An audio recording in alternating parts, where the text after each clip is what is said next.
ભારતના પૂર્વ વડાપ્રધાન મનમોહન સિંહનું 92મા વર્ષની વયે નિધન થયું છે। ડૉક્ટર મનમોહન સિંહનો જન્મ 26 સપ્ટેમ્બર 1932ના રોજ અવિભાજિત ભારતના પંજાબ પ્રાંતમાં એક ગામમાં થયો હતો। તેમણે 1948માં પંજાબ યુનિવર્સિટીમાંથી મેટ્રિક પૂર્ણ કર્યું હતું। ત્યારબાદ બ્રિટનની કેમ્બ્રિજ યુનિવર્સિટીમાંથી આગળનું શિક્ષણ મેળવ્યું। 1957માં તેમણે અર્થશાસ્ત્રમાં પ્રથમ વર્ગની સન્માન ડિગ્રી મેળવી। ત્યાર પછી 1962માં તેમણે ઓક્સફર્ડ યુનિવર્સિટીમાં નફીલ્ડ કોલેજમાંથી અર્થશાસ્ત્રમાં ડીફિલ કર્યું અને ડૉક્ટર મનમોહન સિંહ તેમજ તેમના પત્ની શ્રીમતી ગુરશરણ કૌરને 3 દીકરીઓ છે।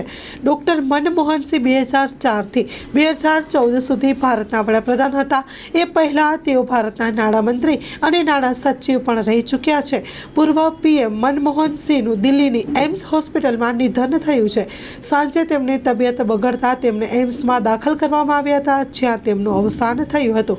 2 વખત દેશના વડાપ્રધાન રહી ચૂકેલા પૂર્વ પીએમ ડૉક્ટર મનમોહન સિંહનું 92મી વર્ષની વયે નિધન થયું છે। લાંબા સમયની સ્વાસ્થ્ય સંબંધિત સમસ્યાનો સામનો કરી રહ્યા હતા। એ પહેલાં તેમને સ્વાસ્થ્યના કારણોસર ઘણી વખત હોસ્પિટલમાં દાખલ કરવામાં આવ્યા હતા।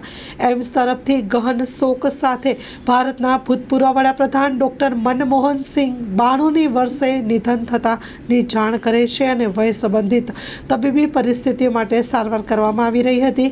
26 ડિસેમ્બર 2024ના રોજ તેમે અચાનક બેભાન થઈ ગયા હતા અને ઘરે સારવાર આપવામાં આવી હતી।